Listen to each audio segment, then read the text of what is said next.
Hello, I hope your comparing fractions using equivalent fractions work is going well. If you find it tricky, actually there's another way you can think of this using a graphical representation of the same concept. It's exactly the same thing, but you might be able to see it more clearly if it's in a graph. Suppose we have two fractions, 3/4 and 2/5. They are of the different denominators. What we can do is to use two different graphs and put the first fraction on rows and second fraction on columns, like so.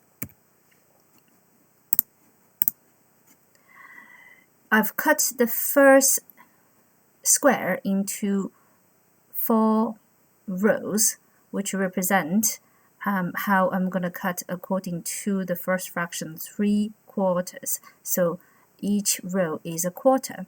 And I've cut the second square into 5 columns to indicate there are 5 total pieces in this fraction because the denominator of the second fraction is 5.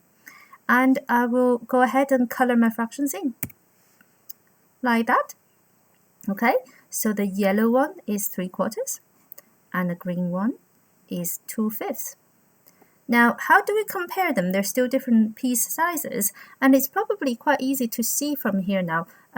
It might not be as quick to see if you have a more complicated number, but the idea is the same. So what if we overlap these cuts into both graphs? So we have both rows and columns, like this. Okay, now both pictures have exactly the same cuts, and we can just count squares. Now for the 3/4, we have 3 rows, and each row we have 1, 2, 3, 4, 5 boxes. So altogether we have 4 times 3 squares. That's shaded. Total is 12. In the 2/5, we have 2 columns, and each column has 4 squares.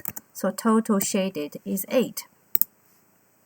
Then, of course, apparently, the bigger fraction is 3/4. This is exactly the same as if you were to use equivalent fractions, but this is what happens is if you're using equivalent fractions, you're changing this 3/4 into 12 out of, so this is 4 rows by 5 columns, 20. Oh, I don't want to twist that. So 5